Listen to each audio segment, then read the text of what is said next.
Okay, let's unpack this. We're looking at Formula One heading to Montreal for the Canadian Grand Prix this weekend. Always a big one on the calendar. Oh, absolutely. Montreal is it's special. The whole city just gets behind it, you know. Yeah, that buzz is real. Incredible energy, and the fans there are just fantastic, really passionate. It's definitely one the teams and drivers genuinely enjoy going to. You really get that feeling. Yeah. So we've gathered a bunch of sources, and we're going to do a bit of a deep dive today. Try and get under the skin of what makes this race unique. You know, look at the track, the challenges, the tires, obviously, and maybe some interesting history, too. Yeah, sounds good. And actually, quick detail for the podium finishers, there's that special Pirelli podium cap. Ah, yes. Brown this year, designed by Denise Dekovich. It's the 7th one Pirelli Design has done. 7th already. Wow. Yeah, and if you fancy one, it's apparently up for sale on their site already. Good to know. Okay, right, let's jump in. The circuit itself, Gilles Villeneuve. Yeah. It's got a unique setting, doesn't it? It really does. I mean, it's not a permanent track in the usual sense. It's built on this man-made island, Notre Dame Island. Right, the St. Lawrence River. Exactly. And the island's got its own history, too. Expo 67, the 76 Olympics were there before F1 set up shop. So it's got that heritage baked in. But how does that translate to the track? What's it actually like to drive? Well, it's 4.361 kilometers long, 14 corners, 6 left, 8 right. The main thing, the defining thing, is that it's very stop-start. Stop-go, yeah. Long straights, tight chicanes. Precisely. Now, they did resurface it completely last year. Oh, okay. It's more grip now. You'd think so, but no. Our sources say it's still got inherently low abrasiveness and not much grip, very smooth. Right. And crucially, it only gets used for racing this one weekend a year. Just for the Grand Prix. Wow. That must mean the track evolution is huge over the weekend. Oh, massive, yeah. It takes a lot of rubber going down for it to properly rubber in. So that low grip plus the layout, it puts huge demands on the car and driver. You need, like, rock-solid stability under braking for those chicanes. Huge braking zones. Massive. And then you need really efficient traction instantly to power out onto the next straight. It really bites if you make a mistake under braking or get greedy with the throttle. And those straights followed by heavy braking, that's where the overtaking happens, right? That's pretty much it. You've got 3 DRS zones, which help, of course. Yeah. But the classic spot, the one everyone watches, is braking for that final chicane complex at the end of the back straight. Prime territory. And pushing the limits there can lead you straight into, well, one of the most famous bits of wall in F1. Ah, the Wall of Champions. Yes, that chicane right after the main overtaking spot. You can still use DRS through there, can't you? You can, which tells you the speed they're carrying right up to that exit wall. It's claimed a few big names. Famously in '99, right? That's where that name came from. That's the one, 1999. Damon Hill, Michael Schumacher, Jacques Villeneuve, 3 world champions, all ended their race there. In the same race. In the same race, yeah. Just incredible. It really sums up the risk and reward of that place. Definitely.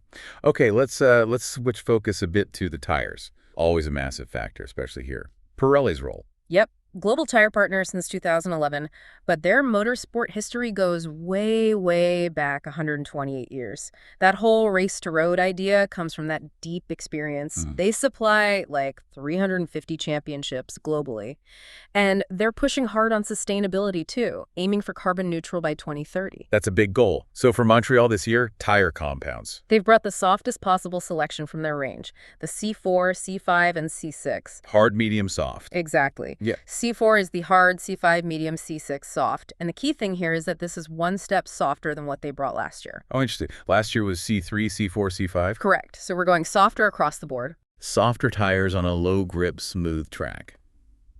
That sounds like potential for graining, especially early on. Yeah, graining is definitely something that teams will be keeping a close eye on, particularly the Friday practice. Right. The surface isn't abrasive, so you don't get high wear rates typically, but the forces are weird medium to low lateral loads, but really high longitudinal forces from all that braking and accelerating. Ah, okay. That combination. Yeah, that combination can definitely induce graining. But like we said about track evolution, as it rubbers in through the weekend, that usually gets better. And you see the lap times just tumble as that happens.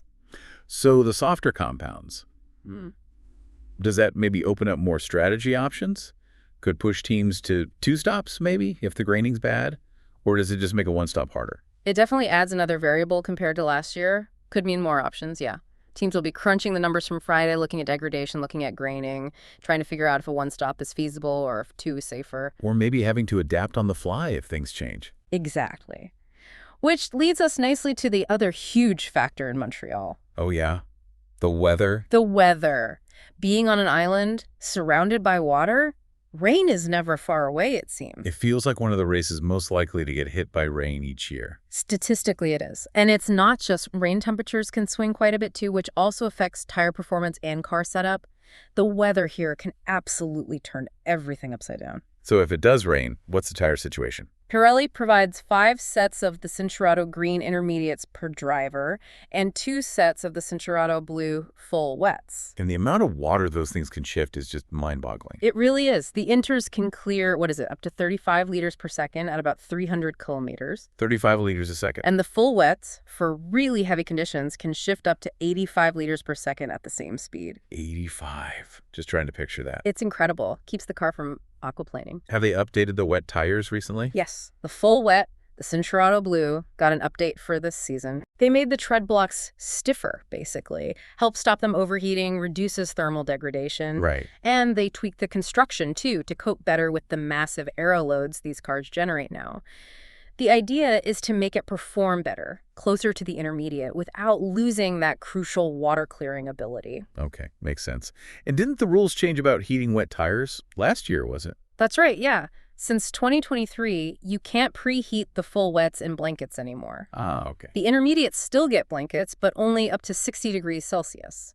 But no blankets for the Full Wets means if it suddenly rains just before a session. They go out on cold tires. Exactly. Yep. Which is another challenge, finding that initial grip. Okay, so rain is a very real possibility, bringing the inters and wets into play. Plus, that no blanket rule for the Full Wets adds another wrinkle. Got it.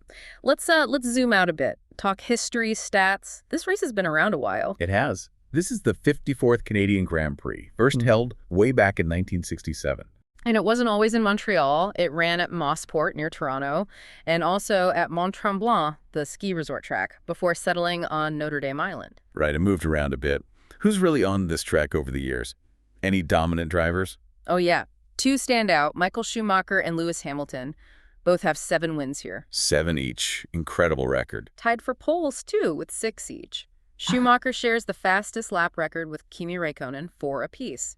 But Schumacher has the most podiums, 12. 12 podiums. Just shows his consistency here. And what about the teams? McLaren actually have the most wins, with 13. Ferrari are right behind on 12, then Williams on 7. Okay. Let's look at just last year's race, 2024.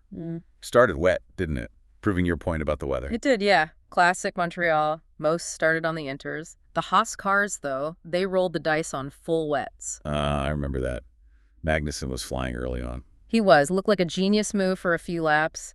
But the track dried just a bit too quickly for them, and they had to pit early for Inters, losing all that ground. Right. And there was a safety car mid-race that shook up the tire strategies. Yep. That first safety car prompted most people to pit for fresh intermediates. But 3 drivers, Ocon, Tsunoda, Bottas, tried something different. What did they do? They stayed out, trying to make their original Inters last much longer, hoping they could skip pitting again and go straight to slicks later. A proper one-stop gamble. Did it work? Well, they were the only ones who finished on one stop, but the pace wasn't quite there compared to the 2 stoppers in the end. A valiant effort, though. And when it finally dried enough for slicks, what did people choose? The majority went for the medium compound, probably for the slightly faster warm-up on a track that was still quite green. But 5 drivers picked the hard tire. Maybe they were worried about graining on the mediums, something they might have seen in practice earlier. Interesting strategic split there. Now, there's one race in Montreal's history that everyone talks about, 2011. Oh, 2011. Yeah, that's legendary stuff. It holds the record for the longest ever Grand Prix, time-wise. 4 hours, 4 minutes, and 39 seconds. 0.537. Over 4 hours. What on earth took so long? Well, there were 6 safety cars, which didn't help. But the main thing was a massive, long red flag period because of torrential rain. Oh, yeah. And back then, there was this rule from 2005 that meant the race clock didn't actually stop during a red flag. So it just kept ticking away while everyone waited. That's crazy. And the result was just unbelievable. You couldn't make it up. Jenson Button won it for McLaren. After being where? Dead last. He was running last on lap 37. pitted multiple times, had collisions, then just charged through the field in the closing stages. Wow. Past Vettel, who was leading, on the very last lap after Vettel made a small mistake under pressure. Just an absolutely epic comeback. That 2011 race really is the ultimate example of Montreal's potential for, well, chaos and amazing stories. So let's try and tie all this together for you, the listener.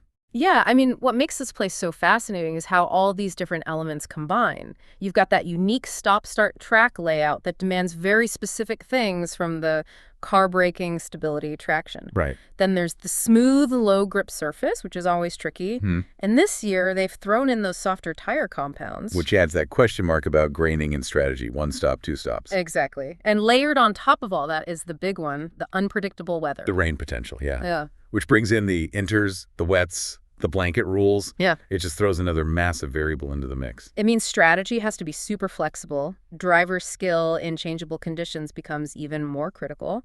And the chance of safety cars or, like in 2011, red flags messing everything up is just, it's higher here than a lot of places. So it demands precision, like you said, but also huge adaptability. Adaptability is king, definitely, especially if the heavens open.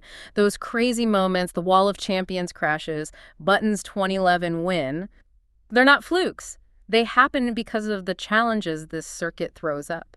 Yeah, it explains why it has this reputation for delivering great racing, unpredictable results, and strategic gambles paying off or not. Keeps everyone absolutely on their toes, teams, drivers, and us watching. It really does. So wrapping this up, thinking about everything we've just covered, that demanding track, the softer tires this year, the graining risk, the updated wets, and that ever-present weather wildcard. What kind of twist do you think might define the race this year? Will the rain be the big story again? Or will managing those softer slicks in the dry be the key? Could we see, I don't know, another totally unexpected winner or a crazy comeback like Button's? It's wide open, isn't it? That's why we love Montreal. Absolutely. Definitely keep all these factors in mind when you're watching the action this weekend. It should be fascinating.